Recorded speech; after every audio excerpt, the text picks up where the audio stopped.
வீட்டில் வந்து ஃபங்க்ஷன் வந்து சூப்பராக செலிப்ரேஷன் பண்ணிட்டு இருக்காங்க. அப்போ விஜய் என்ன பண்ணாரு, வெடியெல்லாம் வெடிச்சுட்டு செம்மையாக வந்து அமக்கலம் பண்ணிட்டு வராரு. அதை பார்த்துட்டு வந்து அதிர்ச்சி அடைகிறாங்க எல்லாருமே. சீர்வரிசை எல்லாம் எடுத்துகிட்டு வராரு. ஏன் ஏன் விஜய் இப்படிலாம் பண்ணுறேன்னு சொல்லிட்டு அவங்க தாத்தா கேட்குறாரு. என்ன தாத்தா இப்படி சொல்லிட்டீங்க?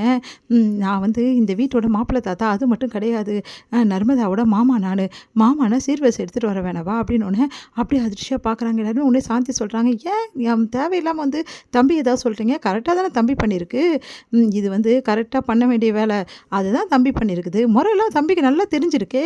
இந்த காலத்து பசங்களுக்கு எதுவும் தெரியாதுன்னு நினச்சா இந்த அளவு தெரிஞ்சிருக்கே, பெரிய விஷயம் தானே, நீங்கள் பாராட்ட தானே வேணும். அதுக்குள்ளே சாரதா வந்து மூணு மூஞ்சி தூக்கி வச்சுட்ருக்கா. எவ்வளோ பெரிய விஷயம் தம்பி பண்ணியிருக்காரு, நீங்கள் வாங்க தம்பி அப்படி சொல்லிட்டு கூப்பிட்றாங்க. நீங்கள் ஒருத்தன் தாங்க என் மனசை புரிஞ்சுக்கிறீங்க அப்படின்றாங்க. அப்படியே சாந்தியை பார்த்து முறைக்கிறாங்க சாரதா.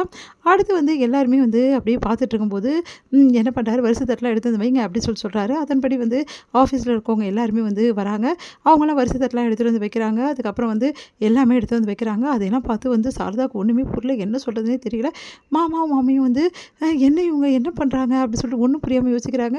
விஜய் எதுக்காக இதெல்லாம் செய்யணும் அப்படின்னு சொல்லிட்டு இருக்கும்போதே வந்து சாந்தி வந்து சொல்லிட்டு இருக்காங்க, பின்ன இந்த வீட்டோட மாப்பிள்ளை எவ்வளோ செய்வேனாவா, எல்லாம் செய்ய தான் வேணும், என் பிள்ளை செய்யலையா, அதே மாதிரி விஜய்க்கும் உரிமை இருக்குது, அவர் செய்கிறாரு அப்படி சொல்கிறோன்னா, அப்போது காவேரியோட புருஷன் விஜயா அப்படின்னு சொல்லிட்டு அதிர்ச்சி அடைகிறாங்க மாமி. இவ்வளோ நாள் இந்த விஷயம் தெரியாமல் போச்சு, அதனால தான் காவேரி குடும்பத்துக்கு அவங்களுக்கும் இந்த பிரச்சனையா, காவேரி சமாதானப்படுத்த தான் வந்திருக்காரா இவர் அப்படின்னு சொல்லிட்டு புரிஞ்சுக்கிறாங்க. இவ்வளோ நாள் இது தெரியாமல் காவேரிக்கிட்டே வந்து அவங்க புருஷனுக்கே வந்து நான் கல்யாணம் பண்ணி வைக்கிறேன்னு சொன்னேனே, தான் காவேரி எதோ சொல்லிவிட்டாளா அப்படி சொல்லிட்டு யோசிக்கிறாங்க ரெண்டு பேருமே. எந்த விஷயம் நம்மளுக்கு தெரியல பாரு அப்படி சொல்லிட்டு மாமா மாமி யோசிச்சுட்டு இருக்காங்க. அப்போ வந்து விஜய் என்ன பண்ணுறாரு, எல்லாத்தையும் எடுத்து வந்து வைக்கும் போது காவேரி வந்து பார்க்குறாரு, என்ன காவேரி ஓகேவா, நான் பெரிய ஓகே பண்ணுறதெல்லாம் பண்ணிவிட்டு ஓகேவான்னு வந்து கேட்குறத பாரு அப்படி சொல்லிட்டு டென்ஷன் ஆயிடுறாங்க. உடனே வந்து ஐயோ என் பொண்டாட்டி இவ்வளோ கோவமாக இருக்காளே அப்படின்னு சொல்லிட்டு விஜய் என்ன பண்ணுறாரு, எல்லாத்தையும் எடுத்து வந்து வச்சுட்ருக்காங்க. அடுத்து வந்து சரி நலுங்கு வைக்கலாம், டைம் ஆகிடுச்சு அப்படின்னோடனே எல்லோரும் நலுங்கு வைக்கிறாங்க. அப்போ விஜய் போயிட்டு நானும் நலுங்கு வைக்கிறேன் அப்படி சொல்லிட்டு அவரும் நலுங்கு வைக்கிறாரு. உடனே சந்தோஷம் தாங்க முடியல நம்ம காவேரிக்கு, பார்த்து ரசிக்கிறாங்க. அடுத்து வந்து காவேரி விஜய் ஒன்றா சேர்ந்து தான் வந்து இந்த எல்லாமே கொடுக்கணும் அப்படின்னு சொல்லிட்டு சாரதாவை வந்து பார்த்துட்டு சொல்கிறாங்க சாந்தி. அதை பார்த்து அதிர்ச்சி அடைகிறாங்க சாரதா. அதெல்லாம் ஒன்றும் தேவையில்லை அப்படின்றாங்க. நீ என்ன சொல்கிறது தேவையில்லைன்னு சொல்லிட்டு, அதான் என் பையனும் அதே மாதிரி கங்காவும் கொடுத்தாங்க, அதே மாதிரி வந்து அங்கே யமுனாவோட வீட்டுக்காரும் கொடுத்தாங்க, ஏன் காவேரி மட்டும் தனியாக கொடுப்பாளா, அவர் மட்டும் தனியாக கொடுப்பாரா, உனக்கு என்ன ஆச்சு உனக்கு அப்படின்னு சொல்லிட்டு டென்ஷன் ஆகிறாங்க. உடனே வந்து அதெல்லாம் ஒன்றும் வேணாமா, அதை நாங்கள் கொடுத்துட்றோமா அப்படி சொல்லிட்டு தாத்தாவும் பாட்டியும் நாங்கள் கொடுக்குறோம் அப்படின்றாங்க. அதெல்லாம் இருக்கட்டுங்க, மாமா முறைக்கு சீருக்கு என்னெல்லாம் பண்ணியிருக்காரு, காவேரி கூட சேர்ந்து அவர் கொடுக்குறது தான் வந்து நியாயம். காவேரி போயிட்டு விஜய் கூட நின்று கொடுமா அப்படி சொல்லி சொன்னோன்னா அதிர்ச்சி அடைகிறாங்க காவேரி. அவங்க அம்மாவே பார்க்குறாங்க, பார்த்து முறைக்கிறாங்க. காவேரி போய் குடிடி அப்புறம் பேசிக்கலாம் அப்படின்னு சொல்லிட்டு சொல்கிறாங்க கங்கா. வேறு வழி இல்லாமல் காவேரியும் விஜய் கூட நிற்கிறாங்க. வாங்க பொண்டாட்டி வாங்க நம்ம போய் கொடுக்கலாம் அப்படி சொல்லிட்டு சந்தோஷமாக வந்து அப்படியே வந்து அவங்க மேலே கையை போட்டு அப்படியே கொடுக்குறாரு. அதெல்லாம் பார்த்து சாரதா செம்மையாக டென்ஷன் ஆகிறாங்க. விஜய்க்கு சந்தோஷம் தாங்க முடியல, காவேரி என்ன பண்ண தராமல் தவிக்கிறாங்க.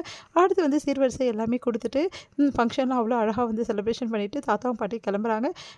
இங்கே வந்து சாரதா செம்ம டென்ஷனாக உள்ளே போகிறாங்க. சாரதா பார்த்துட்டு எல்லாருமே அதிர்ச்சி அடைகிறாங்க. உன்னை பின்னாடியே போகிறாங்க. என்னம்மா ஏமா ஒரு டென்ஷனாக, பின்ன என்னடி நடக்குதுங்க, அந்த பையன் பண்ணுற அட்டகாசத்துக்கு ஒரு அளவே இல்லாமல் போயிட்டுருக்கு, என்ன தான் நினச்சிட்டு இருக்கான் அவன் மனசில், அவன் என்ன வேணாலும் பண்ணுவான், நம்ம எல்லாத்தையும் வந்து அட்ஜஸ்ட் பண்ணி வாழணுமா, என்ன அநியாயமாக இருக்குது, நம்ம நிம்மதியாக இருக்க விட மாட்டானா அப்படி சொல்லிட்டு சமைய திட்டுறாங்க.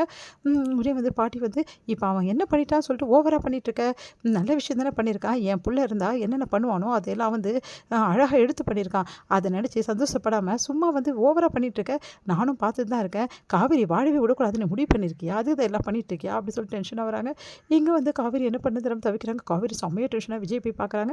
என்ன நினச்சிட்டு இருக்கீங்க உங்கள் மனசில், இதுக்காக இப்படிலாம் பண்ணிட்டு இருக்கீங்க அப்படின்னோடனே அப்படியே விஜய் கையை பிடிக்கிறார். ஏன் காவேரி நான் இதெல்லாம் பண்ணக்கூடாதா, எனக்கு உரிமை இல்லைன்னு சொல்லி நான் பண்ணாமல் இருக்கேன்னொன்னே, அது வந்துங்க அப்போ உரிமை இருக்குல்ல, நான் பண்ணலாம்ல, சரி இது பண்ணதுக்கே இப்படி வந்து டென்ஷன் ஆகுறியே, உங்கள் வீட்டில் உள்ளவங்களாம் டென்ஷன் ஆகுறாங்களே, ஐயா அதுக்கப்புறம் உன்னை பொண்ணு கேட்க வர போகிறேனே அதுக்கு என்ன பண்ண போகிறீங்க அப்படின்னோடனே அதிர்ச்சி அடைகிறாங்க.